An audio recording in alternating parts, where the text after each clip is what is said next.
ਬੱਚੇ ਪੀਟੀ ਕਰਨ ਜਾਂ ਨਹੀਂ ਕਰਨ। ਹੁਣ ਇਹ ਇੱਥੋਂ ਹੀ ਇੱਕ ਪੀਟੀ ਆਇਲਸ ਟੋਫਲ ਜਾਂ ਹੋਰ ਕਿਸੇ ਤਰੀਕੇ ਦੇ ਇੰਗਲਿਸ਼ ਤੇ ਐਗਜ਼ਾਮੀਨੇਸ਼ਨ ਦੀ ਸ਼ੁਰੂਆਤ ਹੁੰਦੀ ਹੈ। ਬਾਹਰ ਕੈਨੇਡਾ ਦੇ ਵਿੱਚ ਮੂਵ ਹੋਣ ਦੇ ਲਈ ਕਿਹੜਾ ਤਰੀਕਾ ਅਪਣਾਇਆ ਜਾਣਾ ਚਾਹੀਦਾ ਹੈ?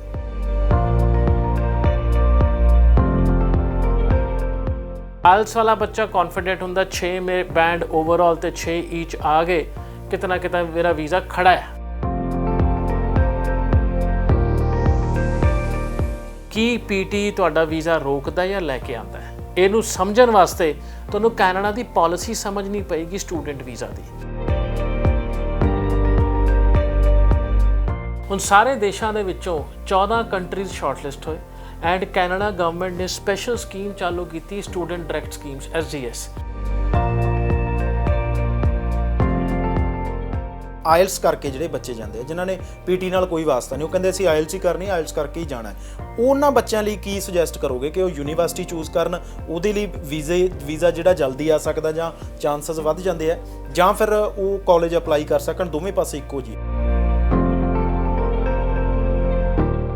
ਯੂਨੀਵਰਸਿਟੀ ਐਂਡ ਕਾਲਜ ਤੁਹਾਡੇ ਕੋਰਸ ਤੋਂ ਡਰਾਈਵ ਹੋਣੇ ਚਾਹੀਦੇ ਨੇ ਭਾਜੀ। ਕੋਰਸ ਕੀ ਕਰਨਾ ਹੈ? ਸਭ ਤੋਂ ਪਹਿਲਾਂ ਉਹ ਕਰਕੇ ਤੁਹਾਨੂੰ ਕੀ ਵਾਧਾ ਮਿਲਣ ਵਾਲਾ ਕੈਨੇਡਾ ਵਿੱਚ? ਵਰਕ ਪਰਮਿਟ ਮਿਲੇਗਾ, ਵਰਕ ਪਰਮਿਟ ਦੇ ਵਿੱਚ ਜੌਬ ਵੀ ਅਵੇਲੇਬਲ ਹੈ ਉਸ ਪਰਟੀਕੂਲਰ ਕੋਰਸ ਦੀ ਕਿ ਨਹੀਂ ਹੈ? ਦੇਖੋ ਜਦ ਸਟੂਡੈਂਟ ਵੀਜ਼ਾ ਲੱਗਦਾ ਹੈ ਨਾ, ਸਭ ਤੋਂ ਪਹਿਲਾਂ ਸੁਪਨੇ ਬਣਨੇ ਸ਼ੁਰੂ ਹੋ ਜਾਂਦੇ ਬੱਚੇ ਦੇ, ਮੈਂ ਜਾ ਕੇ ਕੰਮ ਕਰਾਂਗਾ, ਪੈਸੇ ਕਮਾਵਾਂਗਾ, 2 ਸਾਲ ਦਾ ਵਰਕ ਪਰਮਿਟ, ਫਿਰ PR। ਉਹਨੂੰ ਮੋਟਾ ਰਾਹ ਪਤਾ ਹੁੰਦਾ ਪਰ ਅੰਦਰ ਬਰੀਕੀਆਂ ਹੈ ਜਿੱਥੇ ਉਹ ਮਾਤ ਖਾਂਦਾ ਹੈ।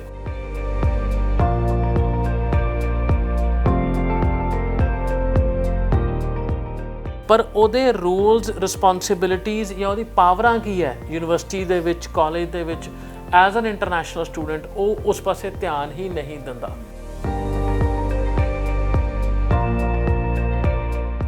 ਸਟੂਡੈਂਟ ਵੀਜ਼ਾ ਇੱਕ ਮਕੈਨਿਜ਼ਮ ਹੈਗਾ ਜੀ ਜਿਹਦੇ ਵਿੱਚ ਉਹ ਹਰੇਕ ਸਟੂਡੈਂਟ ਦੀ ਓਪਰਚੁਨਿਟੀ ਹੈ, ਘਰੋਂ ਜਿਹੋ ਜਿਹਾ ਮਰਜ਼ੀ ਹੋਵੇ ਉਹ, ਬਟ ਜੋ ਸਟੂਡੈਂਟ ਵੀਜ਼ੇ ਦੀ ਪਾਲਿਸੀਆਂ ਦੇ ਨਾਲ ਚੱਲੇਗਾ ਉਹਦਾ PR ਦਾ ਰਾਹ ਬੜੇ ਆਰਾਮ ਨਾਲ ਖੁੱਲੇਗਾ।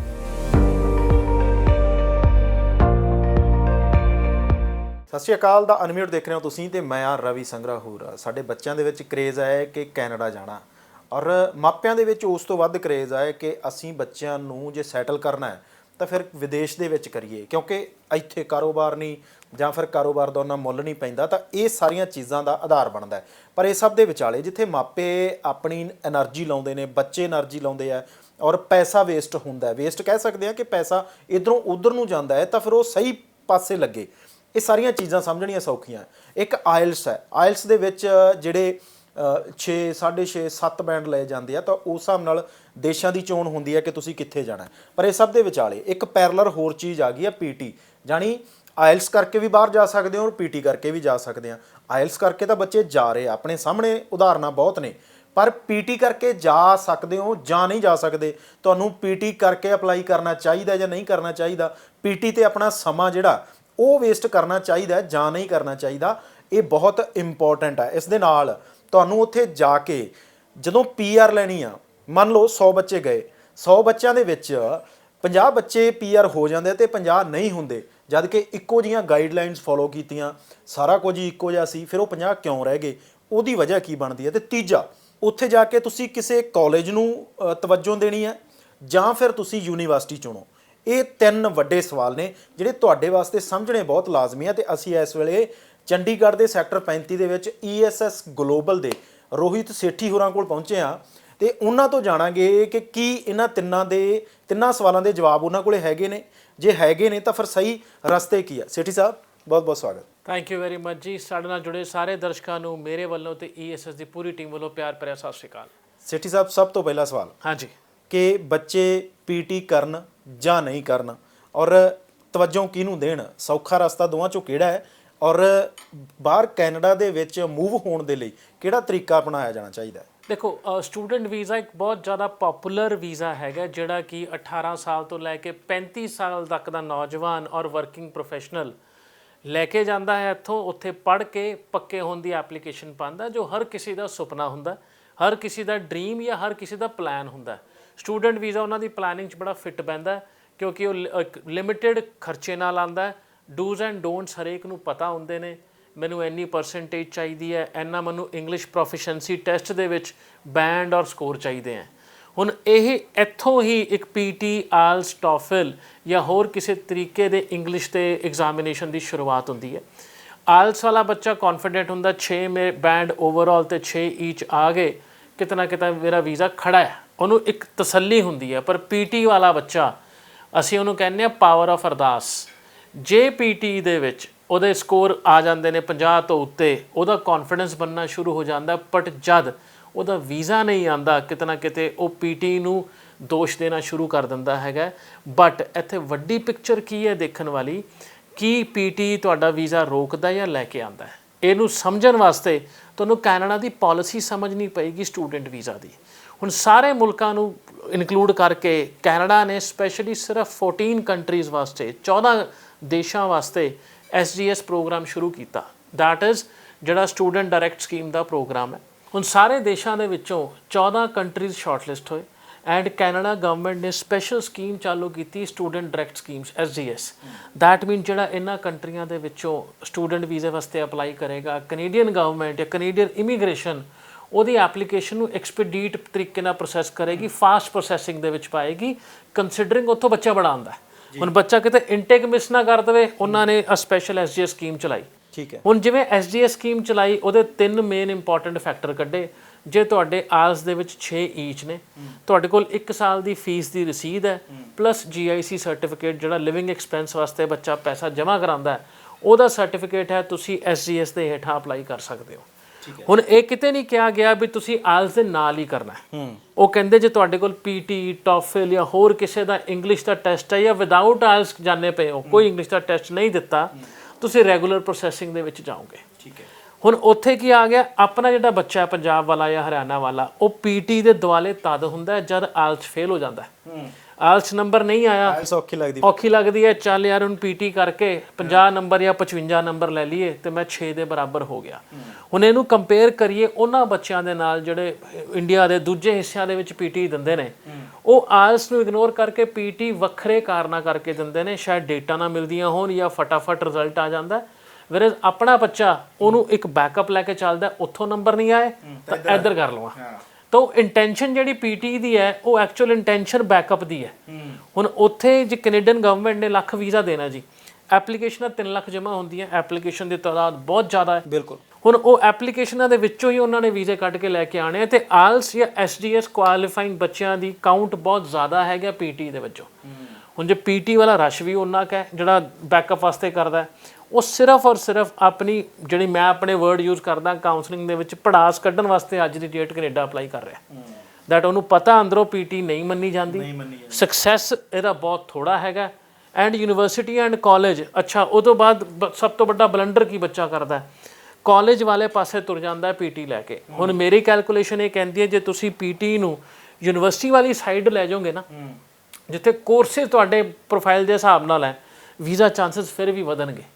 ਬਟ ਜੇ ਤੁਸੀਂ ਉਹਨਾਂ ਬੱਚਿਆਂ ਕੋਲ ਜਾਣੇ ਪਏ ਹੋ ਜਿੱਥੇ ਇੱਕ ਕਲਾਸ ਦੇ ਵਿੱਚ 100 ਬੱਚਾ ਚਾਹੀਦਾ ਹੈ, ਆਲਰੇਡੀ 100 ਵੀਜ਼ਾ ਬੱਚਾ ਐਮਬੈਸੀ ਦੇ ਚੁੱਕੀ ਹੈ, ਆਇਲਸ ਵਾਲਿਆਂ ਨੂੰ PT ਵਾਲਿਆਂ ਨੂੰ ਅੰਦਰ ਦਾਖਲਾ ਨਹੀਂ ਦੇਣਗੇ। ਤਾਂ ਉਹ ਕਿਤੇ ਨਾ ਕਿਤੇ ਬਹੁਤ ਸਾਰੇ ਲੌਜੀਕਲ ਚੈਲੰਜਸ ਜਾਂ ਐਕਸਪਲੇਨੇਸ਼ਨ ਆ ਜਾਂਦੇ ਨੇ ਜਿੱਥੇ ਸਾਡਾ ਬੱਚਾ PT ਨੂੰ ਬਦਨਾਮ ਕਰਦਾ, ਬਟ ਕਿਤੇ ਨਾ ਕਿਤੇ ਲੌਜਿਕ ਭੁੱਲ ਜਾਂਦਾ ਹੈਗਾ। ਹੁਣ ਜੇ ਇਹੀ ਪ੍ਰੋਫਾਈਲਾਂ PT ਵਾਲੀਆਂ ਇੰਡੀਆ ਦੇ ਦੂਜੇ ਹਿੱਸੇ ਤੋਂ ਜਾਣਗੇ, ਉਹਨਾਂ ਦੇ ਵੀਜ਼ੇ ਆਉਂਦੇ ਨੇ, ਕਿਉਂਕਿ ਆਪਾਂ ਜਿਸ ਹਿੱਸੇ ਤੇ ਬੈਠੇ ਹਾਂ ਜੋਗ੍ਰਾਫਿਕਲ ਇੰਡੀਆ ਦੇ, ਦੱਸੇ ਨਾ ਆਪਣੇ PT ਕਰਨ ਦੀ ਇੰਟੈਂਸ਼ਨ ਗਲਤ ਹੈ, ਨੰਬਰ ਵਧਾਉਣ ਵਾਲੀ ਹੈ। ਜਿਵੇਂ ਉਹ ਕਈ ਹੁੰਦੇ ਨੇ ਆਰਟਸ ਦੇ ਵਿੱਚ ਡਰਾਇੰਗ ਐਂਡ ਪੇਂਟਿੰਗ, ਕੋਈ ਆਇਲਸ ਦੀ ਮਿਹਨਤ ਕਰਨੀ ਪੈਂਦੀ ਹੈ, PT ਲਈ ਐ ਹੁੰਦਾ ਕਿ ਬਹੁਤੀ ਮਿਹਨਤ ਦੀ ਲੋੜ ਨਹੀਂ, ਕਿਉਂਕਿ ਉਹਦਾ ਟੈਸਟ ਦਾ ਪੈਟਰਨ ਅਸੀਂ ਆਪਣੇ ਆਪ ਨਾਲ ਧੋਖਾ ਕਰਦੇ ਹਾਂ। ਐਬਸੋਲੂਟਲੀ, ਕਿਉਂਕਿ ਤੁਸੀਂ ਸਿਰਫ PT ਜਾਂ ਆਇਲਸ ਇੱਥੋਂ ਜਾਣ ਲਈ ਨਹੀਂ ਲੋੜ ਹੈ, ਉੱਥੇ ਜਾ ਕੇ ਰਹਿਣ ਦੀ ਵੀ ਲੋੜ ਹੈ। ਤੁਸੀਂ ਇੰਗਲਿਸ਼ ਬੋਲਣੀ ਹੈ, ਜੇ ਤੁਸੀਂ ਪ੍ਰੈਕਟਿਸ ਇੰਡੀਆ 'ਚ ਨਹੀਂ ਕਰੋਗੇ ਤਾਂ ਉੱਥੇ ਜਾ ਕੇ ਕਾਮਯਾਬ ਕਿਵੇਂ ਹੋਵੋਗੇ। ਤਾਂ ਬਹੁਤ ਛੋਟੀ ਛੋਟੀ ਚੀਜ਼ਾਂ ਨੇ ਜਿੱਥੇ ਆਪਾਂ ਭੁੱਲ ਜਾਂਦੇ ਹਾਂ ਵੀ PT ਇਕੱਲਾ PT ਨਹੀਂ ਹੈ, ਇੱਕ ਇੰਗਲਿਸ਼ ਦਾ ਟੈਸਟ ਹੈ। ਉਹਨਾਂ ਦੀ ਸਰਕਾਰਾਂ ਨੇ ਕਿਉਂ ਇਹ ਸ਼ੁਰੂ ਕੀਤਾ ਇੰਗਲਿਸ਼ ਦਾ ਟੈਸਟ, ਕਿਉਂਕਿ ਤੁਸੀਂ ਉਹਨਾਂ ਦੇ ਮੁਲਕ ਜਾਣੇ ਪਏ ਹੋ। ਨੰਬਰ 1 ਤੁਸੀਂ ਕਾਮਯਾਬ ਹੋਣਾ, ਧੱਕੇ ਖਾਣੇ ਹੈ, ਜਾਂ ਤੁਸੀਂ ਜੌਬ ਜਿਹੜੀ ਕਰਨੀ ਹੈ ਉਹ ਚੰਗੀਆਂ ਜੌਬ ਕਰਨੀ ਹੈ ਕਿ ਐਕਸਪਲੋਇਟ ਹੋਣਾ। ਅੰਡਰਸਟੈਂਡ ਇਹ ਕਰਨ ਦੀ ਲੋੜ ਆ ਹਰੇਕ ਬੱਚੇ ਨੂੰ, ਜੇ ਮੈਨੂੰ ਭਾਸ਼ਾ ਨਹੀਂ ਆਏਗੀ ਉੱਥੇ ਜਾ ਕੇ ਜਿਹੜਾ ਮੇਰਾ ਐਮਪਲੋਇਰ ਹੈ, ਜਿਹੜਾ ਮੈਨੂੰ ਨੌਕਰੀ ਦੇ ਰਿਹਾ, ਉਹ ਵੀ ਮੈਨੂੰ ਐਕਸਪਲੋਇਟ ਕਰੇਗਾ।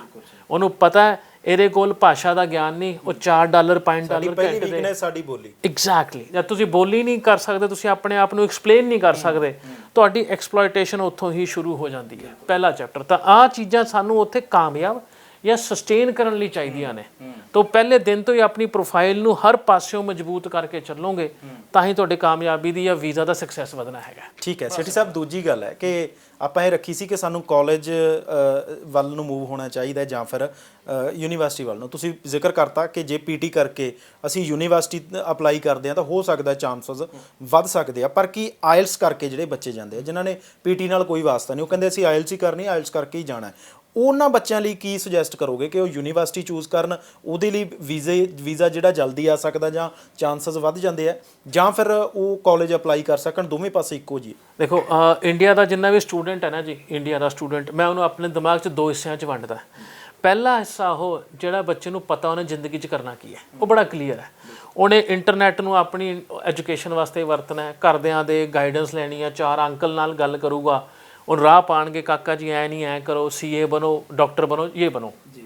ਦੂਜਾ ਮੈਜੋਰਿਟੀ ਬੱਚਾ ਉਹ ਹੈ ਜਿਹੜਾ ਕਹਿੰਦਾ ਮੈਂ ਬੀਏ 'ਚ ਐਡਮਿਸ਼ਨ ਲਿੱਤੀ ਹੈ ਕਿਉਂਕਿ ਮੇਰੇ 5 ਦੋਸਤਾਂ ਨੇ ਐਡਮਿਸ਼ਨ ਲਿੱਤੀ ਹੈ, ਵੀ ਉਹਦਾ ਕੋਈ ਗੋਲ ਨਹੀਂ ਹੈਗਾ ਜ਼ਿੰਦਗੀ 'ਚ। ਹੁਣ ਆਹੀ ਚੀਜ਼ ਤੁਸੀਂ ਆਇਲਸ ਕੀਤੀ ਹੈ, ਪੀਟੀ ਕੀਤੀ ਹੈ, ਜਿਹੜਾ ਅੱਜ ਦਾ ਬੱਚਾ ਆਇਲਸ 7 ਬੈਂਡ ਲੈ ਕੇ ਵੀ ਆਪਣਾ ਵੀਜ਼ਾ ਰਿਜੈਕਟ ਕਰਾ ਲੈਂਦਾ ਹੈ ਆਸ ਤੋਂ ਵਜੋਂ, ਉਹ ਬੱਚਾ ਜਿਹੜਾ ਕਹਿੰਦਾ ਮੇਰਾ ਦੋਸਤ ਵੀ ਇਸੇ ਕੋਰਸ 'ਚ ਗਿਆ ਸੀਗਾ, ਮੈਂ ਵੀ ਇਸੇ ਕੋਰਸ 'ਚ ਜਾਵਾਂ ਕਿਉਂਕਿ ਮੈਨੂੰ ਘੱਟ ਪੜ੍ਹਨਾ ਪੈਂਦਾ ਜਾਂ ਮੈਨੂੰ ਉੱਥੇ 3 ਸਾਲ ਦਾ ਵਰਕ ਪਰਮਿਟ ਮਿਲੇਗਾ। ਅਗੇਨ ਇੰਟੈਂਸ਼ਨ ਜਿਹੜੀ ਹੈ ਪੜ੍ਹਾਈ ਤੋਂ ਹਟ ਕੇ ਸਾਰੇ ਕੁਛ ਹੈ, ਹੁਣ ਤਾਂ ਉਹਨਾਂ ਦਾ ਵੀਜ਼ਾ ਰਿਜੈਕਟ ਹੋ ਜਾਂਦਾ ਹੈ। ਯੂਨੀਵਰਸਿਟੀ ਐਂਡ ਕਾਲਜ ਨੂੰ ਜੇ ਸਟੂਡੈਂਟ ਆਪਣੀ ਕੋਰਸ ਦੇ ਨਾਲ ਵੰਡੇ, ਹੁਣ ਜਿਵੇਂ ਕਾਮਰਸ ਬੈਕਗਰਾਊਂਡ ਦਾ ਬੱਚਾ ਹੈ, ਮੈਂ ਉਸੇ ਕਾਲਜ ਜਾਊਂਗਾ ਜਿੱਥੇ ਬਿਜ਼ਨਸ ਦੇ ਕੋਰਸਿਸ ਹੋਣਗੇ। ਮੈਂ ਫਾਈਨ ਆਰਟ ਵਾਲੇ ਕਾਲਜ ਕੀ ਕਰਨ ਜਾਣਾ, ਲਿਬਰਲ ਆਰਟਸ ਦੇ ਕਾਲਜ ਕੀ ਕਰਨ ਜਾਣਾ, ਉਹ ਇਸ ਕਰਕੇ ਚੱਲ ਜਾ ਵੀ ਮੇਰੇ ਦੋਸਤ ਜਾਂਦੇ ਪਏ ਆ, ਸਿਰਫ ਦੋਸਤ ਦੀ ਪ੍ਰੋਫਾਈਲ ਵੱਖਰੀ ਹੋ ਸਕਦੀ ਹੈ, ਠੀਕ ਹੈ ਨਾ, ਤਾਂ ਉਸ ਕਰਕੇ ਵੀਜ਼ਾ ਰਿਜੈਕਸ਼ਨ ਆਉਣਾ ਜ਼ਰੂਰੀ ਹੈ। ਯੂਨੀਵਰਸਿਟੀ ਐਂਡ ਕਾਲਜ ਤੁਹਾਡੇ ਕੋਰਸ ਤੋਂ ਡਰਾਈਵ ਹੋਣੇ ਚਾਹੀਦੇ ਨੇ ਭਾਜੀ। ਕੋਰਸ ਕੀ ਕਰਨਾ ਹੈ ਸਭ ਤੋਂ ਪਹਿਲਾਂ, ਉਹ ਕਰਕੇ ਤੁਹਾਨੂੰ ਕੀ ਵਾਧਾ ਮਿਲਣ ਵਾਲਾ ਕੈਨੇਡਾ ਵਿੱਚ, ਵਰਕ ਪਰਮਿਟ ਮਿਲੇਗਾ, ਵਰਕ ਪਰਮਿਟ ਦੇ ਵਿੱਚ ਜੌਬ ਵੀ ਅਵੇਲੇਬਲ ਹੈ ਉਸ ਪਰਟੀਕੂਲਰ ਕੋਰਸ ਦੀ ਕਿ ਨਹੀਂ ਹੈ, ਕਿ ਵਰਕ ਪਰਮਿਟ ਦੇ ਵਿੱਚ ਹੀ ਟਰਾਲੇ ਚਲਾਣੇ ਆ, ਕੰਮ ਨਹੀਂ ਕਰਨਾ, ਦੂਜਾ ਕੰਮ ਜਿਹੜੀ 'ਚ ਪੜ੍ਹਾਈ ਕੀਤੀ ਉਹ ਨਹੀਂ ਕਰਨਾ, ਬਹੁਤ ਸਾਰੇ ਫੈਕਟਰ ਆ ਜਾਂਦੇ ਨੇ। ਤਾਂ ਕੋਰਸ ਨੂੰ ਲੈ ਕੇ ਆਪਣੀ ਯੂਨੀਵਰਸਿਟੀ ਕਾਲਜ ਦਾ ਚੋਣ ਕਰੋ, ਪਲੱਸ ਆਇਲਸ ਪੀਟੀ ਜਿੱਥੇ ਡਿਫਰੈਂਸੀਏਸ਼ਨ ਜਾਂ ਬਾਈਫਰਕੇਸ਼ਨ ਦਿਖਦੀ ਹੈ, ਡੈਫੀਨੇਟਲੀ ਇਹਨਾਂ ਪੈਰਾਮੀਟਰਸ ਤੇ ਲੈ ਕੇ ਚੱਲੋਗੇ, ਤੁਹਾਡੀ ਵੀਜ਼ਾ ਐਪਲੀਕੇਸ਼ਨ ਦਾ ਸਕਸੈਸਫੁਲ ਹੋਣ ਦੇ ਚਾਂਸ ਵੱਧ ਜਾਂਦੇ ਨੇ ਪੂਰੇ। ਅੱਛਾ, ਆਪਾਂ ਤੀਜੇ ਸਵਾਲ ਵੱਲ ਨੂੰ ਵਧੀਏ ਕਿ ਇੱਕ ਜ਼ਿਕਰ ਹੈ ਕਿ ਜੇ 10 ਬੱਚੇ ਜਾ ਰਹੇ ਆ, ਇੱਕੋ ਜਿਹੀਆਂ ਗਾਈਡਲਾਈਨਸ ਫੋਲੋ ਕਰ ਲਈਆਂ, ਇੱਕੋ ਜਿਹੇ ਵੀਜ਼ਾ ਲੱਗੇ ਨੇ, ਇੱਕੋ ਜਿਹਾ ਪੜ੍ਹੇ ਨੇ, 5 ਨੂੰ ਜਾ ਕੇ ਸਕਸੈਸ ਇਹ ਮਿਲ ਜਾਂਦੀ ਹੈ ਕਿ PR ਹੋ ਜਾਣਗੇ, 5 ਉੱਥੋਂ ਨਿਰਾਸ਼ ਹੋ ਜਾਂਦੇ ਆ, ਕੁਝ ਕਾਰਨ ਰਹਿ ਗਏ ਹੋਣਗੇ ਜਾਂ ਉਹਨਾਂ ਦੀ ਕੋਈ ਨਾ ਕੋਈ ਤਾਂ ਕਿਤੇ ਫਾਲਟ ਹੈ। ਫਿਰ ਇਹ ਫਾਲਟ ਨੂੰ ਕਿਵੇਂ ਸਮਝਦੇ ਹੋ ਔਰ ਸੁਜੈਸਟ ਕੀ ਕਰੋਗੇ ਕਿ 10 ਦੇ 10 ਦੇ ਵਿੱਚੋਂ ਚਲੋ 10 ਨਹੀਂ ਤਾਂ ਘੱਟੋ ਘੱਟ 9 ਜ਼ਰੂਰ PR ਹੋਣ, ਆਪਣੀਆਂ ਗਲਤੀਆਂ ਜਿਹੜੀਆਂ ਮਿਸਟੇਕਸ ਆ ਪਹਿਲਾਂ ਕਲੀਅਰ ਕਰ ਲੈਣ, ਜਾਂ ਫਿਰ ਕੀ ਸੁਜੈਸਟ ਕਰੋਗੇ ਕਿ ਸਾਰੇ ਦੇ ਸਾਰੇ ਬੱਚੇ ਜਿਹੜੇ ਆ ਮਿਹਨਤ ਕਰਕੇ ਜਾ ਰਹੇ ਨੇ ਉਹ ਉੱਥੇ ਸਕਸੈਸ ਹੋਣ, ਖਾਸ ਤੌਰ ਤੇ PR ਦੇ ਮਾਮਲੇ ਦੇ? ਐਬਸੋਲੂਟਲੀ, ਦੇਖੋ ਜਦ ਸਟੂਡੈਂਟ ਵੀਜ਼ਾ ਲੱਗਦਾ ਹੈ ਨਾ, ਸਭ ਤੋਂ ਪਹਿਲਾਂ ਸੁਪਨੇ ਬਣਨੇ ਸ਼ੁਰੂ ਹੋ ਜਾਂਦੇ ਬੱਚੇ ਦੇ, ਮੈਂ ਜਾ ਕੇ ਕੰਮ ਕਰਾਂਗਾ, ਪੈਸੇ ਕਮਾਵਾਂਗਾ, 2 ਸਾਲ ਦਾ ਵਰਕ ਪਰਮਿਟ, ਫਿਰ PR। ਉਹਨੂੰ ਮੋਟਾ ਰਾਹ ਪਤਾ ਹੁੰਦਾ, ਪਰ ਅੰਦਰ ਬਰੀਕੀਆਂ ਹੈ ਜਿੱਥੇ ਉਹ ਮਾਤ ਖਾਂਦਾ ਹੈ। ਹੁਣ ਉਹ ਬਰੀਕੀਆਂ ਦੇ ਵਿੱਚ ਅੱਜ ਤੁਸੀਂ ਇੱਕ ਸਟੂਡੈਂਟ ਜਿਹੜੇ ਵੀ ਬਹੁਤ ਸਾਰੀ ਯੂਨੀਵਰਸਿਟੀਆਂ ਪ੍ਰੀ ਡਿਪਾਰਚਰ ਆਰਗੇਨਾਈਜ਼ ਕਰਦੀਆਂ ਨੇ ਜੀ, ਇੰਟਰਨੈਟ ਦੇ ਉੱਤੇ, ਜ਼ੂਮ ਦੇ ਉੱਤੇ, ਸਕਾਈਪ ਦੇ ਉੱਤੇ, ਤੁਹਾਡਾ ਵੀਜ਼ਾ ਨਹੀਂ ਵੀ ਲੱਗਿਆ, ਉਹ ਸੈਸ਼ਨ ਨੂੰ ਮਿਸ ਨਹੀਂ ਕਰਨਾ ਕਦੇ, ਕਿਉਂਕਿ ਤੁਸੀਂ ਉੱਥੇ ਜਾ ਕੇ ਕਿਹੜੀ ਗਲਤੀਆਂ ਜਾਂ ਸਟੂਡੈਂਟ ਕਰੋਗੇ ਯੂਨੀਵਰਸਿਟੀ ਦੇ ਵਿੱਚ, ਯੂਨੀਵਰਸਿਟੀ ਤੁਹਾਨੂੰ ਸਭ ਦੱਸਦੀ ਹੈ, ਪਰ ਆਪਣਾ ਬੱਚਾ ਉਹ ਕਲਾਸ ਲਾਉਂਦਾ ਨਹੀਂ ਹੈ। ਹੁਣ ਜੇ ਲਾਉਂਦਾ ਨਹੀਂ ਹੈ ਤਾਂ ਉਹਨੂੰ ਉਹ ਗਿਆਨ ਆਇਆ ਨਹੀਂ, ਜੇ ਉਹਨੇ ਜਾ ਕੇ ਉੱਥੇ ਗਲਤੀ ਕੀਤੀ ਸਿੱਧਾ ਯੂਨੀਵਰਸਿਟੀ ਤੋਂ ਰੈਸਟੀਗੇਟ ਹੁੰਦਾ। ਛੋਟਾ ਜਿਹਾ ਐਗਜ਼ਾਮਪਲ ਦੇਣਾ, ਪਲੈਜਰਿਜ਼ਮ ਬਹੁਤ ਵੱਡਾ ਮੁੱਦਾ ਹੈ ਉਹਨਾਂ ਮੁਲਕਾਂ ਦੇ ਵਿੱਚ। ਜਦ ਮੈਂ ਅਸਾਈਨਮੈਂਟ ਕਿਸੇ ਹੋਰ ਦਾ ਕਾਪੀ ਕਰ ਲਿਆ ਤੇ ਉਹ ਪੇਸ਼ ਕਰਤਾ ਵੀ ਮੇਰਾ ਕੰਮ ਹੈ, ਯੂਨੀਵਰਸਿਟੀ ਨੇ ਫੜਿਆ ਤੇ ਸਿੱਧਾ ਰੈਸਟੀਗੇਟ ਕਰ ਦੇਣਾ, ਇਹਦੀ ਕੋਈ ਸੁਣਵਾਈ ਨਹੀਂ ਹੈ, ਕਿਉਂਕਿ ਇਹ ਚੋਰੀ ਦੇ ਬਰਾਬਰ ਗਿਣਿਆ ਜਾਂਦਾ ਉਹਨਾਂ ਮੁਲਕਾਂ ਦੇ ਵਿੱਚ। ਹੁਣ ਇਹ ਸਾਰੀਆਂ ਚੀਜ਼ਾਂ ਯੂਨੀਵਰਸਿਟੀ ਆਪਣੇ ਓਰੀਐਂਟੇਸ਼ਨ 'ਚ ਦੱਸਦੀਆਂ ਨੇ, ਪਰ ਸਾਡਾ ਬੱਚਾ ਓਰੀਐਂਟੇਸ਼ਨ ਲਾਉਂਦਾ ਨਹੀਂ, ਉਹ ਬਸ ਸਿੰਪਲ ਕਹਿੰਦਾ ਮੈਨੂੰ ਵੀਜ਼ਾ ਆ ਗਿਆ, ਇਹ ਪਹਿਲਾਂ ਫੋਨ ਜਾਂਦਾ ਭਾਜੀ ਮੇਰਾ ਵੀਜ਼ਾ ਆ ਗਿਆ, ਕੰਮ ਲੱਭ ਕੇ ਰੱਖਿਓ, ਹੁਣ ਤੁਹਾਡੇ ਸਿਰ ਤੇ ਮੈਂ ਆ ਰਿਹਾ।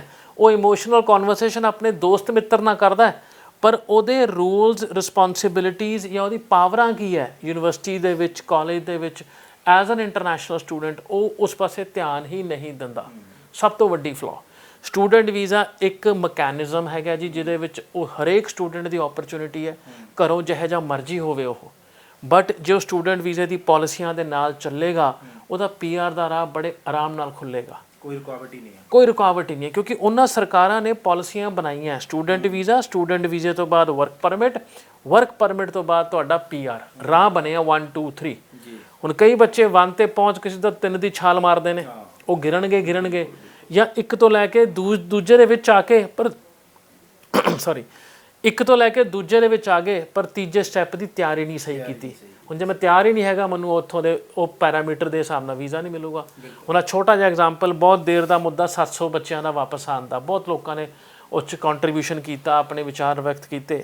ਮੈਂ ਇੱਥੇ ਮੈਜੋਰਿਟੀ ਆਫ ਜਿਹੜੀ ਹੈ ਨਾ ਪ੍ਰੋਬਲਮ, ਉਹ ਬੱਚੇ ਦੇ ਵਿੱਚ ਗਿਣਦਾ ਹੈ। ਕਿਉਂ? ਉਹਨੂੰ ਆਪਣੇ ਰਾਈਟਸ ਨਹੀਂ ਪਤਾ। ਹੁਣ ਇੱਕ ਏਜੰਟ ਇੱਕ ਐਪਲੀਕੇਸ਼ਨ ਲਾ ਦਿੰਦਾ ਹੈ, ਆਪਣੀ ਮਰਜ਼ੀ ਨਾਲ ਕਾਗਜ਼ ਵਿੱਚ ਪਾ ਦਿੰਦਾ ਹੈ, ਉਹ ਇਸ ਲਈ ਕਿਉਂਕਿ ਬੱਚਾ ਇੱਥੇ ਆ ਕੇ ਪੁੱਛਦਾ ਹੀ ਵੀਜ਼ਾ ਹੈ, ਮੈਨੂੰ ਵੀਜ਼ਾ ਕਿਵੇਂ ਮਿਲੂਗਾ। ਉਹ ਇਹ ਨਹੀਂ ਪੁੱਛਦਾ ਭਾਜੀ ਪ੍ਰੋਸੈਸ ਦੱਸੋ, ਕਿਸ ਪਾਸੇ ਕੀ ਜਾਊਗਾ ਤੇ ਕੀ ਹੋਊਗਾ। ਅੱਜ ਵੀ ਇਸ ਇੰਡਸਟਰੀ ਦੇ ਵਿੱਚ ਲੋਕੀ ਇੱਕ ਕੰਸਲਟੈਂਟ ਨੂੰ ਪੈਸਿਆਂ ਦੇ ਨਾਲ ਤੋਲਦੇ ਆ, ਸਰਵਿਸ ਜਾਂ ਨੌਲੇਜ ਦੇ ਨਾਲ ਨਹੀਂ ਤੋਲਦੇ। ਵੈਰਸ ਹੈਲਥ ਕੇਅਰ ਦੇ ਵਿੱਚ ਕੀ ਹੁੰਦਾ, ਜਿੰਨਾ ਸਿਆਣਾ ਡਾਕਟਰ ਉਨੀ ਸਿਆਣੀ ਫੀਸ, ਤੇ ਹਰ ਕੋਈ ਕਹਿੰਦਾ ਸਾਡੀ ਜਾਨ ਬਚਣੀ ਚਾਹੀਦੀ ਹੈ, ਫੀਸ ਦੇਣ 'ਚ ਪ੍ਰੋਬਲਮ ਨਹੀਂ, ਕਿਉਂਕਿ ਨੌਲੇਜ ਦੀ ਇੰਪੋਰਟੈਂਸ ਹੈ। ਇੱਥੇ ਬੰਦਾ ਕਹਿੰਦਾ ਨਹੀਂ, ਜਿੱਥੇ ਘੱਟ ਪੈਸੇ ਲੱਗਦੇ ਆ ਉੱਥੇ ਦੇਖਣਾ ਹੈ। ਤਾਂ ਉਹ ਕਿਤੇ ਨਾ ਕਿਤੇ ਅੱਜ ਹਾਈ ਟਾਈਮ ਹੈ ਜਿੱਥੇ ਚੇਂਜ ਹੋਣਾ ਚਾਹੀਦਾ ਹੈ, ਕਿਉਂਕਿ ਤੁਹਾਡੀ ਜ਼ਿੰਦਗੀ ਦੇ ਵਿੱਚ ਕਿਸੇ ਨੂੰ ਕੀ ਇੰਟਰਸਟ ਹੋਏਗਾ, ਜਦ ਤੱਕ ਉਹਦਾ ਫਾਇਦਾ ਨਹੀਂ ਹੋਏਗਾ। ਉਹ ਫਾਈਨੈਂਸ਼ੀਅਲੀ ਵੀ ਹੋ ਸਕਦਾ ਹੈ। ਤਾਂ ਕੁਝ ਪੈਰਾਮੀਟਰ ਬੱਚੇ ਨੂੰ ਆਪ ਲੈਣੇ ਪਏਗੇ। ਇੱਥੋਂ ਜਾਣ ਤੋਂ ਪਹਿਲਾਂ ਆਪਣੇ ਰੂਲਸ ਐਂਡ ਰਿਸਪੌਂਸਿਬਿਲਿਟੀ ਸਮਝੇ ਭਾਜੀ, ਆਪਣੇ ਡੂਜ਼ ਐਂਡ ਡੋਂਟਸ ਦੇਖੇ, ਪਾਵਰਾਂ ਸਭ ਤੋਂ ਇੰਪੋਰਟੈਂਟ। ਸੈਕਿੰਡ, ਜਿਹੜੀ ਪੜ੍ਹਾਈ ਪੜ੍ਹਨ ਚੱਲਿਆ ਕੀ ਪੜ੍ਹੇਗਾ, ਕਿਉਂਕਿ ਪੜ੍ਹਾਈ 'ਚ ਪਾਸ ਹੋਣਾ ਜ਼ਰੂਰੀ ਹੈ। 3 ਸਬਜੈਕਟ ਕਰਦੇ ਹੋ ਸਮੈਸਟਰ ਦੇ ਵਿੱਚ, ਜੇ ਉਸ 'ਚ 1 'ਚ ਜਾਂ 2 'ਚ ਫੇਲ ਹੋ ਗਏ, ਪੜ੍ਹਾਈ ਦਾ ਮੁੱਦਾ ਖਤਮ ਹੋ ਜਾਂਦਾ ਹੈ। ਤੀਸਰੀ ਚੀਜ਼, ਯੂਨੀਵਰਸਿਟੀਆਂ ਦੇ ਵਿੱਚ ਬਹੁਤ ਸਾਰੇ ਇਹੋ ਜਿਹੇ ਕਈ ਮੌਕੇ ਮਿਲਦੇ ਨੇ, ਉੱਥੇ ਕਲੱਬਸ ਹੁੰਦੇ ਨੇ, ਤੁਸੀਂ ਜੁਆਇਨ ਕਰੋ, ਲੋਕਾਂ ਨਾਲ ਨੈਟਵਰਕਿੰਗ ਹੈ ਨਾ ਬਾਏ ਐਂਡ ਦਾ ਡੇ। ਆਪਣਾ ਹਿੰਦੁਸਤਾਨ ਵੀ ਨੈਟਵਰਕਿੰਗ 'ਤੇ ਚੱਲਦਾ, ਜਿੰਨਾ ਸਰਕਲ ਵੱਡਾ ਉਨੀ ਟੈਨਸ਼ਨ ਘੱਟ, ਆਪਾਂ ਐ ਸੋਚਦੇ ਹਾਂ। ਉਸੇ ਤਰੀਕੇ ਨਾਲ ਉਹਨਾਂ ਮੁਲਕਾਂ 'ਚ ਵੀ ਨੈਟਵਰਕਿੰਗ ਹੈ, ਜਿੰਨਾ ਨੈਟਵਰਕ ਵੱਡਾ ਉਨੀ ਜੋਬ ਮਿਲਣ ਦੇ ਚਾਂਸਸ ਵਧੀਆ। ਤਾਂ ਕੁਝ ਬੇਸਿਕ ਚੀਜ਼ਾਂ ਨੇ ਜੋ ਯੂਨੀਵਰਸਿਟੀ ਵੀ ਕਾਊਂਟ ਕਰਦੀ ਹੈ, ਦੱਸਦੀ ਹੈ, ਐਂਡ ਚੰਗਾ ਸਿਆਣਾ ਕੰਸਲਟੈਂਟ ਵੀ ਦੱਸਦਾ, ਕਿਉਂਕਿ ਉਹਨੂੰ ਵੀ ਬੱਚਾ ਓਨਾ ਹੀ ਕਾਮਯਾਬ ਚਾਹੀਦਾ ਹੈ ਜਿੰਨਾ ਬੱਚੇ ਦੇ ਪੇਰੈਂਟਸ ਚਾਹੁੰਦੇ ਨੇ। ਕਿਉਂਕਿ ਸਾਡਾ ਨਾਮ ਉਦੋਂ ਹੀ ਹੁੰਦਾ ਜਦ ਸਾਡੇ ਕੋਲ ਟਰੋਫੀਆਂ ਲੱਗਦੀਆਂ, ਬੱਚੇ ਪੱਕੇ ਹੋ ਗਏ ਜਾ ਕੇ। ਜੇ ਬੱਚਾ ਰੁਲਦਾ ਪਿਆ, ਉਹ ਸਾਡੀ ਵੀ ਡਬਲ ਚਿੰਤਾ ਬਣ ਜਾਂਦੀ ਹੈ, ਕਿਉਂਕਿ ਪੇਰੈਂਟਸ ਨੇ ਤਾਂ ਇੱਥੇ ਆ ਕੇ ਆਪਣਾ ਦੁੱਖ ਸਾਂਝਾ ਕਰਨਾ ਹੈਗਾ। ਬਹੁਤ ਧੰਨਵਾਦ ਸਿੱਧ ਸਾਹਿਬ, ਤੁਸੀਂ ਸਮਾਂ ਕੱਢਿਆ। ਔਰ ਮੈਨੂੰ ਉਮੀਦ ਹੈ ਕਿ 3 ਵੱਡੇ ਸਵਾਲ ਸੀ ਜਿਹੜੇ ਤੁਹਾਡੇ ਲਈ ਸਮਝਣੇ ਜ਼ਰੂਰੀ ਸੀ, ਔਰ ਇਸ ਗੱਲਬਾਤ ਤੋਂ ਬਾਅਦ ਤਿੰਨੇ ਚੀਜ਼ਾਂ ਵੱਲ ਤੁਸੀਂ ਖਾਸ ਧਿਆਨ ਦਿਓਗੇ। ਜੇ ਤੁਸੀਂ ਖੁਦ ਸਟੂਡੈਂਟ ਹੋ ਤਾਂ ਸਮਝਣੀਆਂ ਲਾਜ਼ਮੀ ਹੈ, ਜੇ ਤੁਸੀਂ ਬੱਚਿਆਂ ਦੇ ਮਾਪੇ ਹੋ ਤਾਂ ਤੁਹਾਡੇ ਲਈ ਹੋਰ ਵੀ ਲਾਜ਼ਮੀ ਹੈ, ਕਿਉਂਕਿ ਤੁਸੀਂ ਆਪਣੇ ਬੱਚੇ ਨੂੰ ਇਕੱਲੇ ਨੂੰ ਬੇਗਾਨੇ ਮੁਲਕ ਦੇ ਵਿੱਚ ਭੇਜਣਾ। ਅਸੀਂ ਉਮੀਦ ਕੀਤੀ ਕਿ ਅਸੀਂ ਕੋਸ਼ਿਸ਼ ਕੀਤੀ ਹੈ ਕਿ ਅਸੀਂ ਸਾਰੇ ਜਵਾਬ ਲੈ ਸਕੀਏ। ਫਿਰ ਵੀ ਜੇ ਤੁਹਾਡੀ ਕੋਈ ਕੁਐਰੀ ਹੈ ਜਾਂ ਤੁਹਾਡੇ ਕੋਈ ਹੋਰ ਸਮਝਣ ਦੀ ਇੱਛਾ ਹੈਗੀ ਆ, ਤੁਸੀਂ ਚੰਡੀਗੜ੍ਹ ਦੇ ਸੈਕਟਰ 35 ਦੇ ਵਿੱਚ ESS ਗਲੋਬਲ ਦੇ ਰੋਹਿਤ ਸੇਠੀ ਹੋਰਾਂ ਨਾਲ ਆ ਕੇ ਮਿਲ ਸਕਦੇ ਹੋ। ਸਤਿ ਸ਼੍ਰੀ ਅਕਾਲ ਜੀ।